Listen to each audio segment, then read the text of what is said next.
Perjuanganku lebih mudah karena mengusir penjajah, tapi perjuanganmu akan lebih sulit karena melawan bangsamu sendiri. Demikian kutipan pidato Bung Karno dalam peringatan Hari Pahlawan tahun 1961. Pidato ini mendedahkan peristiwa-peristiwa bersejarah Indonesia, sejarah yang ditulis sebagai pengalaman pahit untuk pelajaran di masa kemudian. Sebagaimana kemudian berulang kali dikutip kembali dengan tafsir yang beraneka ragam.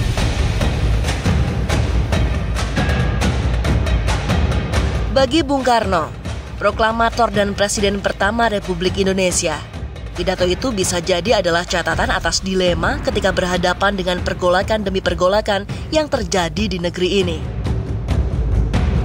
Pergolakan yang terjadi dengan bermacam latar belakang dan tujuan, yang sebagian diantaranya berlanjut dalam konflik bersenjata. Padang-padang Kurusetra perang saudara tak terhindarkan.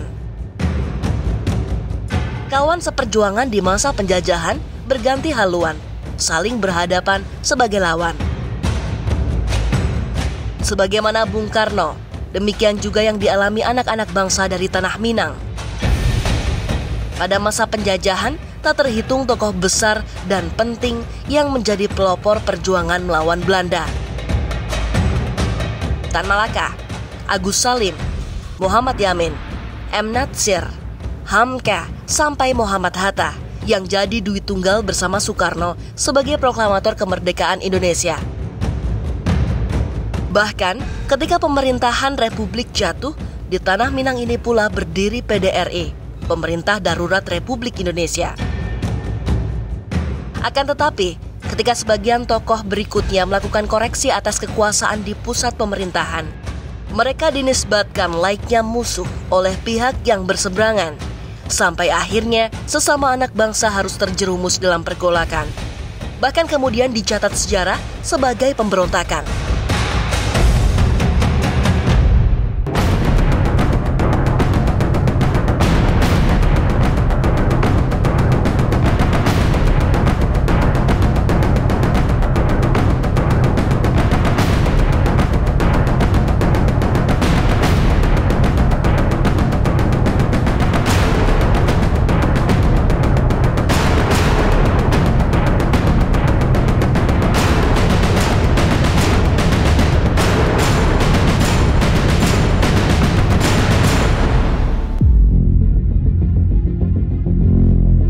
22 Desember 1948, di sebuah desa kecil bernama Halaban, di antara Bukit Tinggi dan Payakumbuh, Sumatera Barat.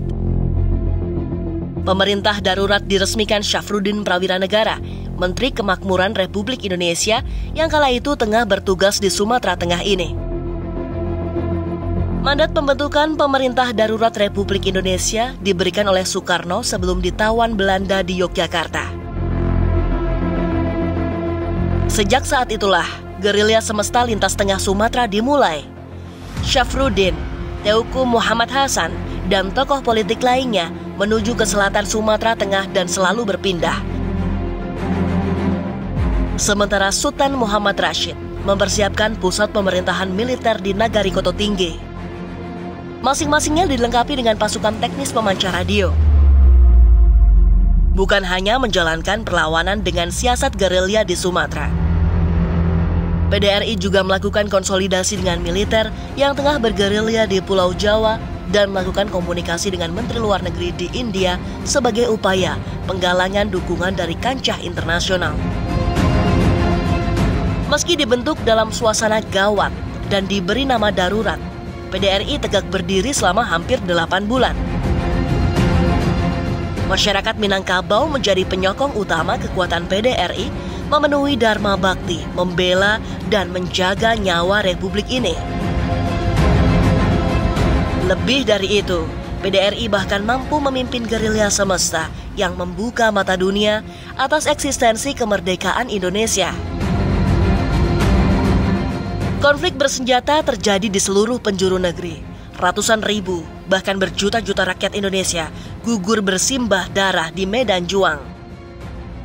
Tak terhitung kerugian harta benda dan terbuangnya kesempatan untuk mewujudkan kemerdekaan sebagai jembatan emas untuk mewujudkan kemakmuran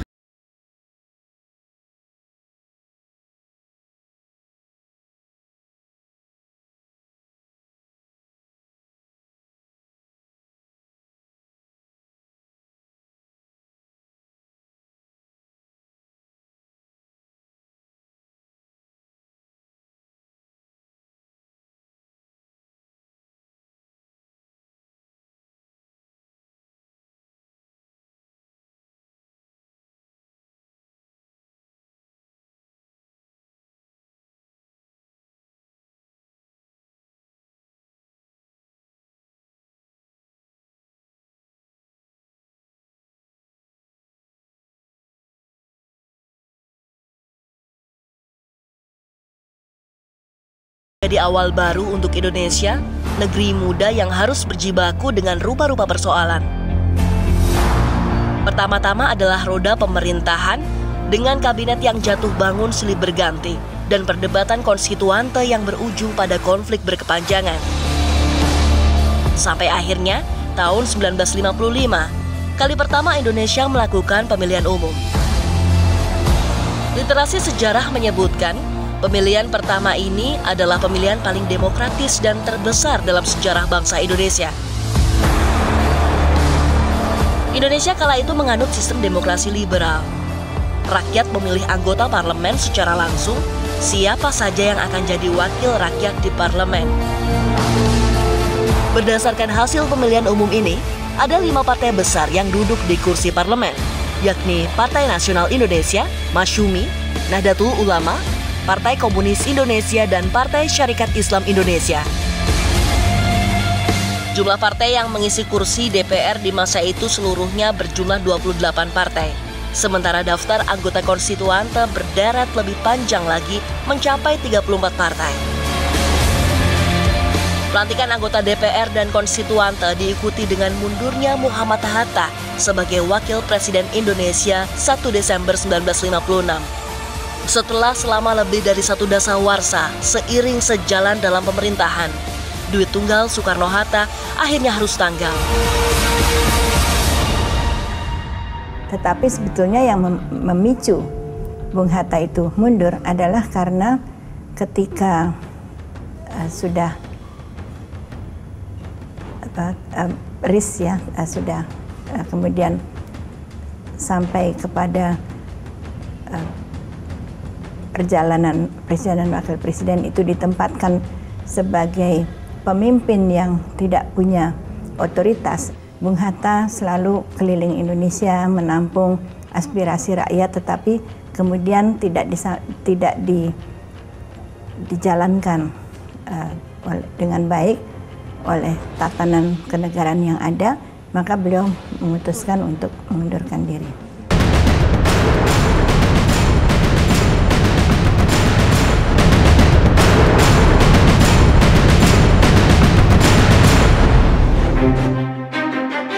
Muhammad Hatta, semenjak mula perjuangan di tahun 1930-an, adalah penyeimbang pemikiran-pemikiran Soekarno. Pada masa itu, Hatta tidak terlalu sepakat dengan gagasan persatuan yang digaungkan Soekarno. Bagi Hatta, konsep federalisme lebih sesuai untuk Nusantara yang terdiri dari beraneka suku bangsa. Hatta juga lebih mengedepankan pendidikan kader sebagai pelopor perjuangan, berkebalikan dengan Soekarno yang merayakan kerumunan dan massa. Demikian juga dengan perbedaan asal, muasal, dan kultural. Soekarno yang mewakili Jawa dan Hatta yang berdarah Minangkabau dari Sumatera. Dari perbedaan-perbedaan itulah, duit tunggal Soekarno-Hatta semenjak mula bukan hanya simbol, tapi juga representasi nyata kebinekaan yang menyatukan keberagaman Indonesia. Akan tetapi, Hatta tidak sejalan lagi ketika Soekarno menggagas sistem demokrasi terpimpin dengan pondasi 3 pilar utama, nasionalisme, agama, dan komunisme atau Nasakom. Nasakom berarti memberi tempat kepada PKI, dan demokrasi terpimpin adalah pemusatan kekuasaan yang menjurus pada pemerintahan otoriter. Mereka itu mah melihat Hatta itu adalah wakil luar Jawa di Indonesia pada masa itu. Jangan yang lainnya ya. Tapi itu PKI lainnya oke nanti ya. Tapi kalau mereka baikkan dengan Hatta lagi, Soekarno ya, itu oke. Nah, tentu saja tambah dengan mengurangi kemesraannya dengan PKI tadi. Dan bahkan bisa kita telah melihat bagaimana gencarnya koran-koran PKI atau komunis menghajar Bung Hatta pada masa itu. Itu luar biasa, Mbak. Luar biasa tudingan, kecaman, dan gambaran mengenai Bung Hatta. Dan itu dibaca oleh tokoh-tokoh daerah itu yang mengatakan itu adalah wakil mereka, dicaci maki. Indonesia di tahun 50-an berada pada periode pancaroba yang luar biasa. Dunia internasional mulai memasuki masa perang dingin pasca Perang Dunia Kedua antara blok barat dan blok timur yang saling berebut pengaruh untuk menyebarkan ideologi mereka masing-masing antara kapitalis dan komunis. Di dalam negeri, pertarungan yang tak kalah sengit juga terjadi. Mulai dari kubu komunis dan kiri berhadapan dengan kelompok agamis, sampai kelompok militer yang sedang mencari posisi baru dalam kehidupan berbangsa dan bernegara di masa itu. Situasi yang sedemikian ini semakin rumit dengan kian besarnya kekuasaan Soekarno yang setelah Hatta mengundurkan diri dari jabatan wakil presiden, kini menjadi perumus realitas tunggal atas kehidupan berbangsa dan bernegara. Sampai kemudian terjadilah persaingan dua kelompok besar di segala lini dan struktur pemerintahan. Kubu pertama adalah kelompok pendukung Soekarno dan pemerintah pusat, sedangkan kubu kedua adalah kelompok regionalis yang terdiri dari petinggi militer di luar Jawa beserta pendukungnya. Mereka merasa pemerintah sangat sentralistik dan korup. Semua pembangunan hanya tertuju pada pusat pemerintahan saja di Jawa. Kesenjangan itu berujung pada gerakan-gerakan yang menuntut adanya pemerataan pembangunan di luar Jawa. Pada 1957 di Sulawesi, pergolakan terjadi. Pergolakan yang dipicu oleh ketimpangan nasib rakyat daerah di luar Jawa ini menyebar mula-mula di wilayah Sulawesi Selatan, sampai akhirnya merebak ke seluruh Sulawesi. 2 Maret pada tahun yang sama, mantan perwira militer ini, Herman Nicholas Vencesumual, memproklamirkan Permesta, Perjuangan Rakyat Semesta. Pergolakan ini terjadi setelah beberapa kali tuntutan disampaikan, namun tak kunjung didengar oleh pemerintah pusat. Pergolakan yang mencuat di Sulawesi ini akhirnya merambat ke wilayah barat Indonesia, Pulau Sumatera. Kesadaran akan kesenjangan dan ketidakadilan lagi-lagi yang jadi pemicunya. Persoalan itu meruncing karena penciutan kerja militer di wilayah teritorium yang terjadi di luar Pulau Jawa. Desember 1956, Letnan Kolonel Ahmad Hussein membentuk Dewan Banteng. Dewan Banteng dicetuskan oleh beberapa tokoh militer, mantan pimpinan, dan anggota Komando Divisi 9 Banteng di Sumatera Tengah yang telah dibubarkan pemerintah pusat. Tak hanya berisikan petinggi militer, Dewan Banteng juga diisi oleh pihak sipil pendukung Dewan Banteng. Kan salah satu alasannya kan ada rasionalisasi itu, Mbak. Pengurangan jumlah tentara dikembalikan ke masyarakat. Itu kan membuat sedih dan hibahnya hati mereka itu. Ketika kawan sama seperjuangan mereka dikembalikan ke masyarakat, jadi penganggur lah namanya kan.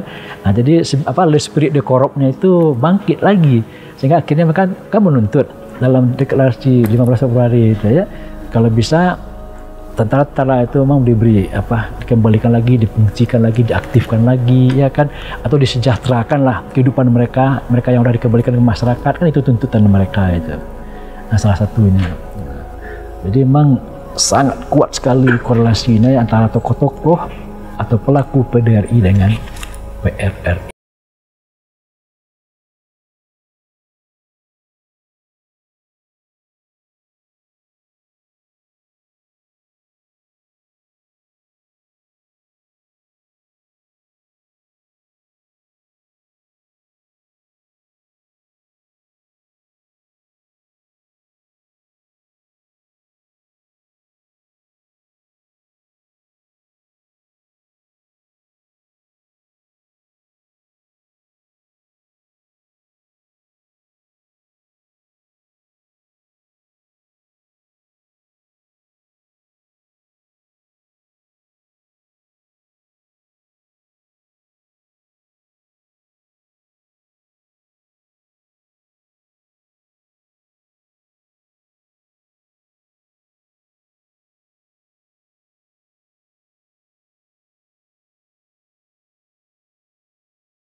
15 Februari 1958, Dewan Perjuangan yang diketuai Ahmad Hussein memproklamirkan berdirinya Pemerintah Revolusioner Republik Indonesia atau PRRI.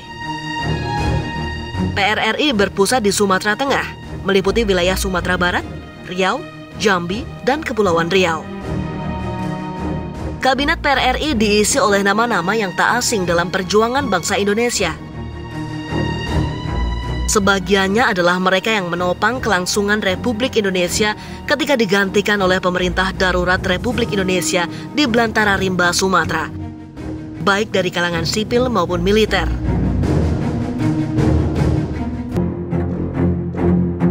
Satu penelitian mencatat kekuatan PRRI berjumlah sekitar 15.000 pasukan. Pasukan itu terdiri dari tentara reguler, tentara pelajar, mahasiswa, dan tambahan The Second Army, termasuk di dalamnya pegawai negeri sipil, guru, dan rakyat.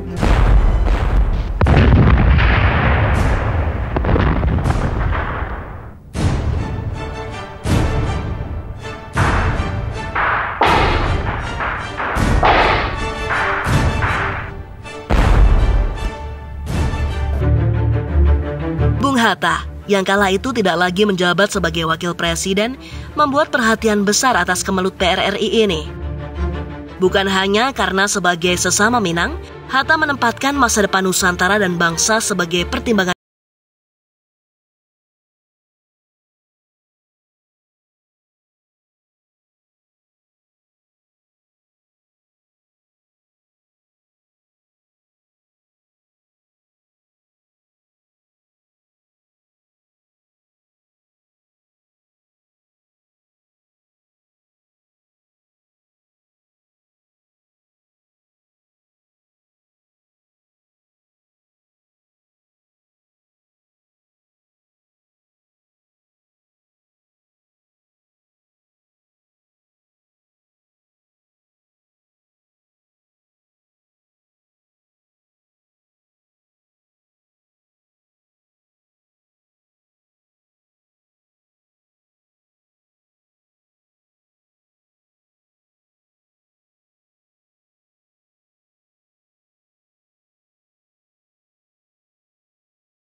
Operasi dimulai dari wilayah paling selatan Sumatera Tengah.